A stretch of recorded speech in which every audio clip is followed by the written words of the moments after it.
All right. I think I am good to go. I'm still getting used to this platform. I'm not completely sure where people might be dropping in questions or anything like that. But the good and bad news is that I have so much content. I am going to probably fill most of this time. So if you do have any questions afterwards, I want to be available. Try and jump over to that kind of question and answer session afterwards. But if you can't find me there, you can definitely find me on LinkedIn. And I have open office hours every Friday at 9:30. That's completely free. So if you don't get all your questions answered now, I suspect you will have some questions because the Bitcoin white paper is pretty dense. So I'm going to get right into it. All right, so what is even a white paper? It's basically an academic thing. There's nothing fancy about this. You can go to bitcoin.org/Bitcoin PDF and read the Bitcoin white paper yourself. It's about 9 pages. It's kind of a classic thing that people use for basically to explain a complex technical thing. It's called a white paper because they can actually kind of put it into librarian, systems and whatnot, and it can be found again later, even though it's not in a journal or a book. Now, it's mostly a marketing thing. You'll be like, oh, this team has a white paper. I'm going to read it. Oh, it's so cool. The original Bitcoin white paper was actually quite revolutionary, and we're going to get into why that is. But again, it's just a 9-page PDF accessible to everybody. So what was even the whole point of this white paper was thinking, okay, now at this point in time, if you're not super old, you might not remember, there was a period of time when the internet was new and people were not comfortable using their credit card to buy things online. And there was kind of some technology that had to come into place, like guaranteeing that if this goes bad on eBay, we'll make it right with you. And then there was a turning point where everyone was okay with using credit cards online and online banking and all that sort of stuff. So that's kind of following from that inheritance forward to say, okay, now all of these things have to be done through a bank and a credit card and all that sort of stuff. I wonder if it's possible for me and you to have a cash transaction without a bank, without a credit card. And what would we have to do in order for that to work? And it turns out that if you have some special software math, it is possible to take the authority of the bank, who's acting as this third party to keep us honest. We can actually have the software itself be a third party to kind of keep everything honest. So what the whole goal of the Bitcoin white paper was to create an online peer-to-peer transfer. So we don't need a bank, we don't need an outside authority figure. But we still have to prevent a double spend or counterfeit. Like if I send you some money and I send it to somebody else, which one of you actually gets that money, right? So you can't have two, electronic coins out there. So the solution was to say, instead of having a trusted third party, what if we had a network of everybody who was going to be looking at those cryptographic signatures and transactions, and that network would actually take the place of a bank? Would that be possible? And yeah, it actually is. So if you do have the Bitcoin white paper open and you're tracking through it, there's going to be about 12 different headered sections. Okay, so it gets right into it past that intro, like why do we even need this? Next, we're going through the transactions. So it's not real obvious to people that have only heard of Bitcoin as this thing people use for payments, but it actually uses electronic signatures to create an electronic coin. And so those coins can be transferred. And the way that that happens is that there's a signing of a hash of a previous transaction, plus the public key of the destination of where it's going. And then once you get that actual coin to you, you're going to verify that all those signatures are right and there's an appropriate trail of ownership. So if you're not familiar with hashing, don't worry, we will talk about that. So a lot of times people are thinking like cryptography is so mysterious. That is just the science of keeping secrets. And so there's actually cryptography under everything you do on the internet. Basically, since the 50s, there's been electronic cryptography, encrypting files, that sort of stuff. And one of the common ways to do that is hashing. So hashing can take a normal sentence, like the quick brown fox jumped over the lazy dog, or whatever you want to say, a whole readable sentence. And I've got this picture of this Boggle. It's a toy from from the 80s. It was like a game where you could shake it up, and then you'd have these letters that would randomly have to be used in this game. Well, hashing works kind of the same. It takes all those letters and it applies some software math, and it shakes it up and creates a string that represents this one sentence or book or address or whatever that input, and puts it into a fixed length, randomly created string. And because it uses some kind of interesting cryptographic math, it makes it so many of these possibilities that it is computationally impractical to the point of being impossible to go and try and find what that original sentence was by using that hash. So you can hide things and share them. That's what's underneath cryptographic hashing. So you can just think of it as this boggle toy that shakes things up. So if you're reading the Bitcoin white paper alongside, you might be familiar with this. This is actually a very, very profound diagram. And, you know, I'm going to try and simplify it and explain it a little bit. But so we're talking about, you know, you've got a public key and a private key. Like if you've actually ever purchased Bitcoin, they'll be like, okay, this is the key that you can share, and this is the key that's private. This one is your public face. This one's your private place. Never share your private key, because if someone has your private key, they will have all your Bitcoin, right? So before we talk about how Bitcoin is ever used, you have to understand these are the signatures that create the coin. This is a block of transactions. And so in the center here, you're going to see that hash word. That's that boggle sort of step. It's taking everything that's in there in that transaction and shaking it up so it's hard to find. And then that's actually goes into its own little transaction. And what's happening is that gets pulled forward to the next transaction. Plus, the person with the private key is signing, yep, I see it happen.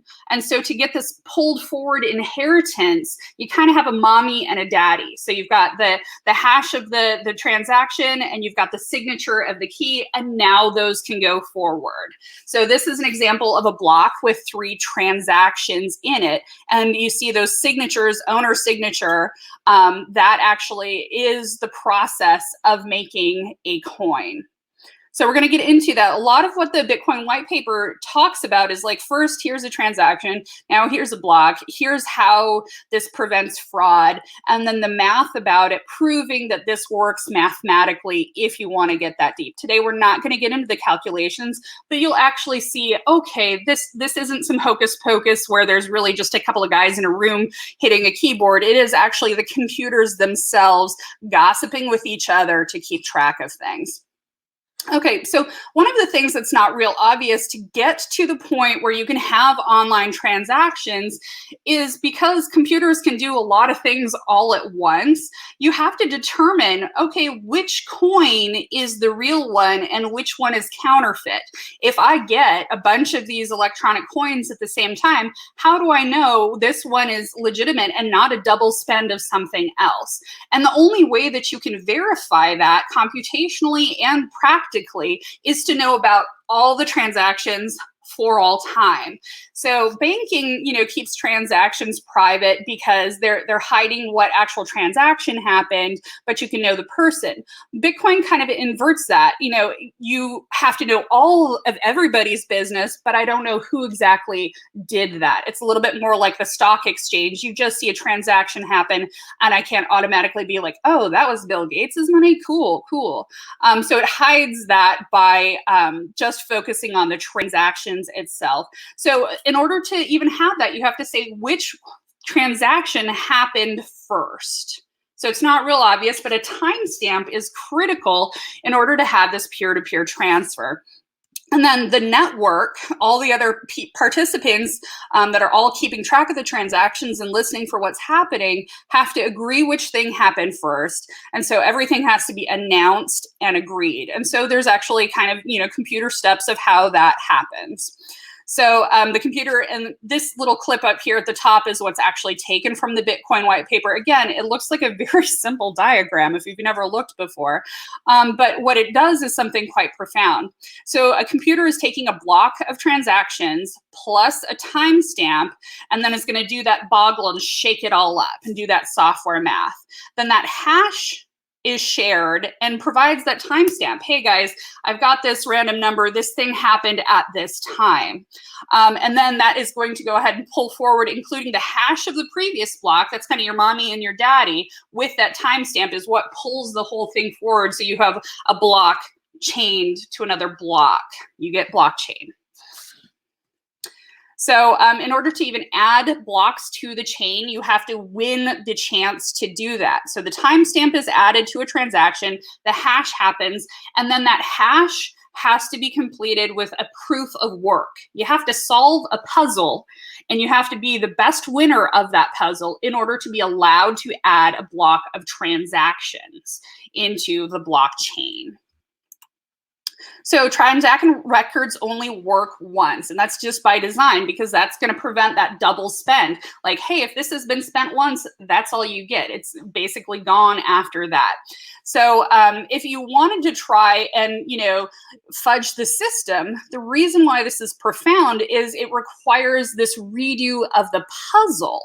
And if you have to redo the puzzle after the honest work went, it is going to show that fraud or counterfeit has happened in the system because the inputs, that timestamp, all that has already changed. Time has already flowed by you like a river, and you're struggling to keep up with the honest work. So that is how you can have an immutable ledger. So humans can't go in and change it after the fact like an Excel spreadsheet. Someone can cook the books. Well, in blockchain, you know, the computation of all that hashing going forward and being pulled in means that if you try to go back in time and rewrite history, you also have to rewrite every single transaction that happened after that.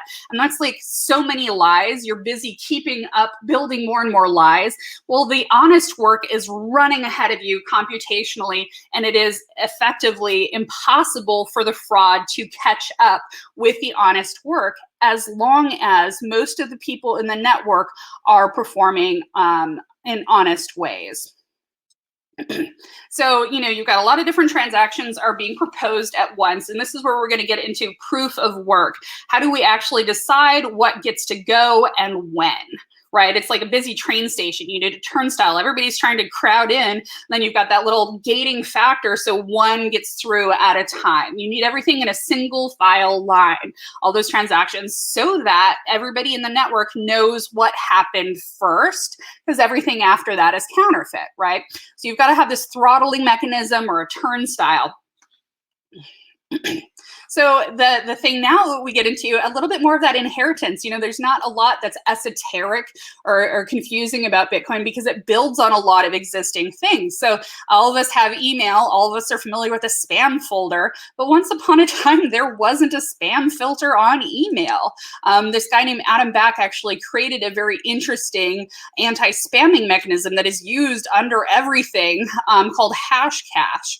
So the point is that when a transaction is or block is trying to go through this turnstile in a single file line, it should not be free to just willy-nilly as much as you want go through. Otherwise, you're going to get like spammed with transactions. It should cost something to go through that turnstile. You're going to have a ticket of some way. So the brilliance of the Adam Back Hashcash is that it basically adds a difficulty. You have to do some work for me before I let you go through. And so that Hashcash is a bit of a puzzle, and this works all the time underneath regular email, where it's like, okay, yeah, I can totally accept an email from you, but you got to do some work first. So that's basically Bitcoin was like, hey, that was really smart. I'm going to use that too, and is referenced in the footnotes of the white papers. Like, you know, a big part of this is Adam Back's anti-spam mechanism. So in order to have this cadence of transactions and blocks that can go through, we're going to say, maybe we make it difficult or easy to push that turnstile and go through. And so there's some software behind the scenes that helps automatically set how difficult it is to push that turnstile based on how many people are trying to get through.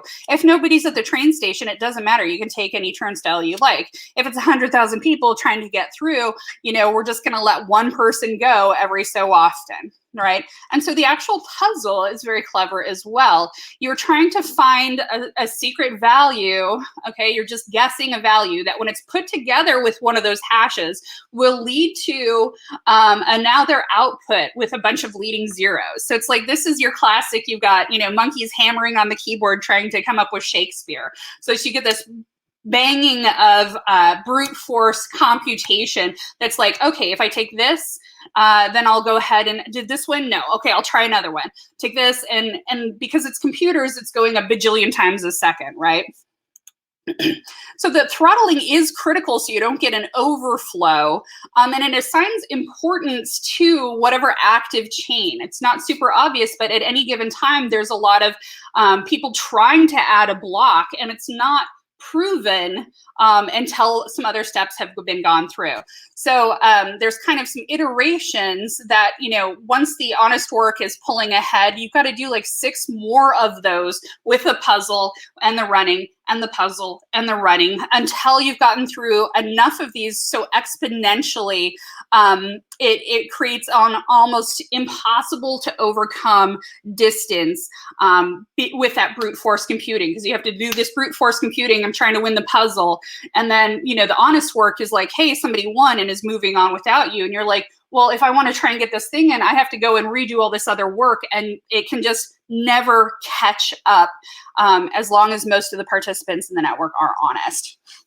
So this is just, what is part of the magic of Bitcoin is this by itself, that honest transactions have a mathematical computational edge, so that when we all gossip together, our computers work together and determine if something's true, there's a slight benefit for the good work and a slight disadvantage for the bad work.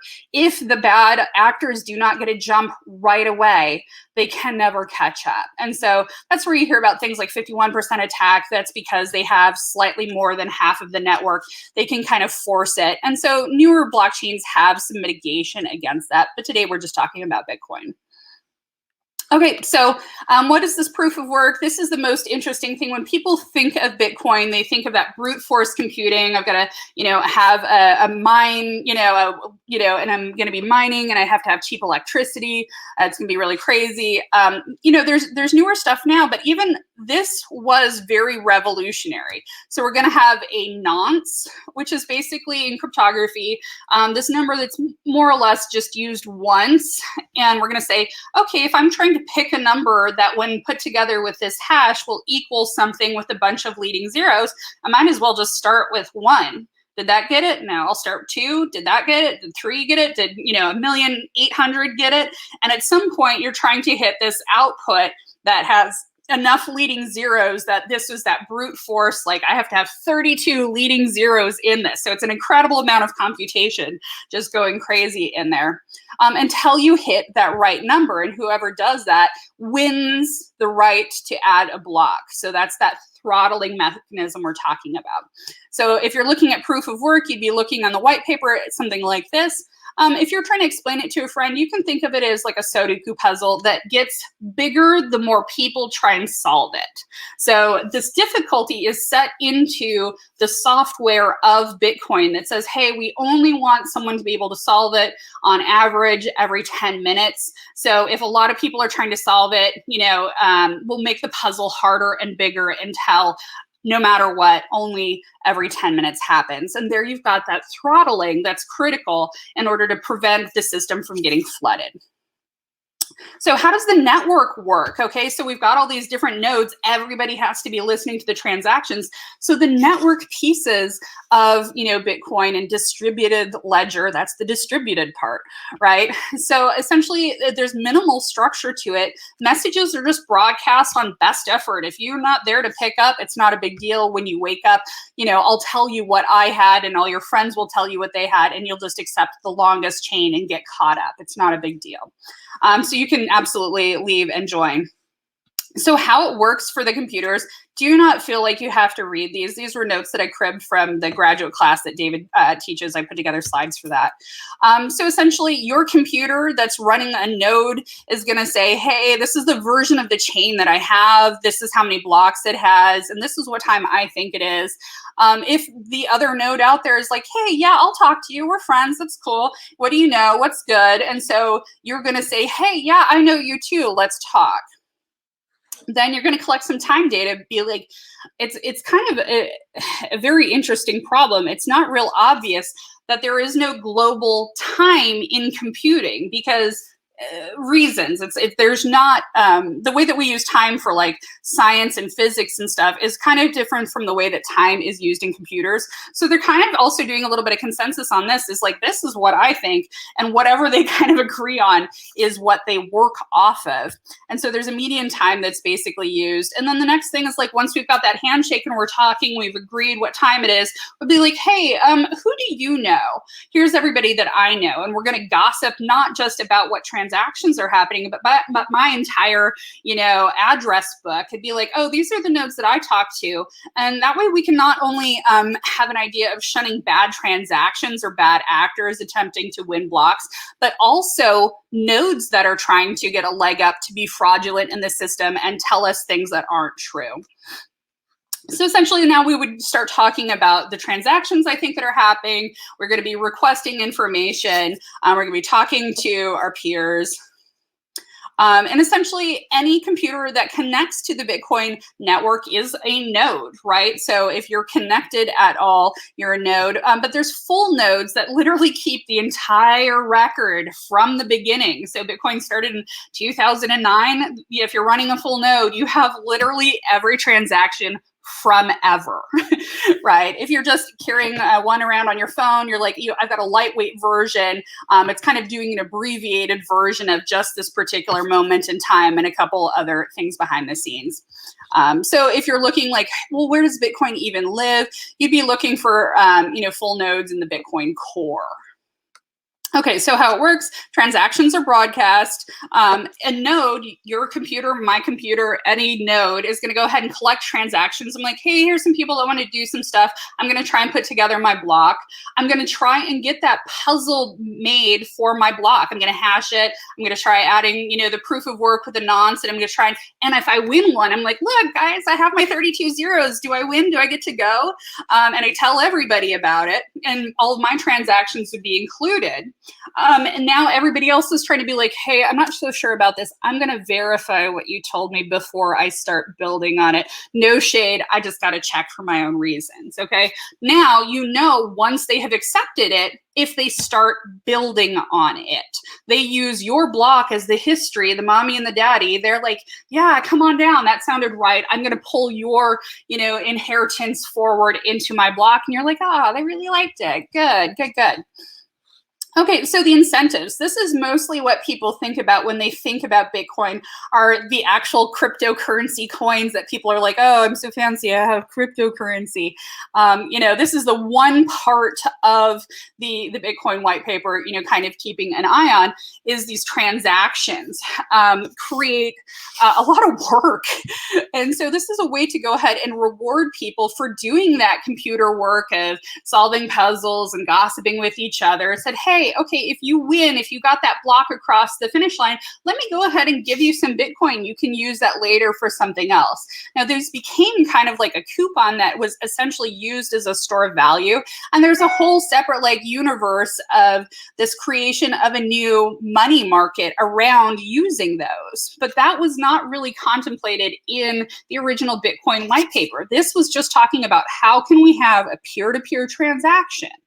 Not, how can we have crypto exchanges and altcoins and all this other stuff? This is back the original thing. So originally, it's basically like, if you're doing all these puzzles trying to win, that's like mining. If there's this throttling mechanism in the real world, you can only pull out 2% more gold out of the hills every year. That's why it's a good, store of value. Bitcoin, because it has that throttling, is a similar type of thing. It has some stability as a store of value because it's suitably rare. So people are worried about, well, what happens after all the new coins are mined and there's only going to be 21 million? Actually, the system is going to run off transaction fees after that. So don't worry about that. If the output of that transaction is less than the input, you have to make up the difference by putting a stamp on that letter. Not a big deal, not confusing. Okay, so I want you to be able to leave this session with understanding what is Bitcoin. There is some software code that lives somewhere that people actually contribute to, and there's improvement plans. Okay, there's also the nodes in the network. Every computer that is running Bitcoin is participating in that network. Now, there's the cryptographic signatures in those transactions, but what you end up with was basically one big log file. So there's no magic in it. It's just software. There's some stuff about disk space.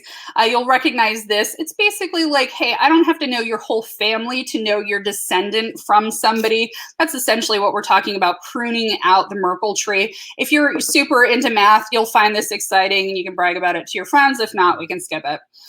Payment verification. You do not have to run a full node to verify payments. That's why I can run Bitcoin wallets off my cell phone, right?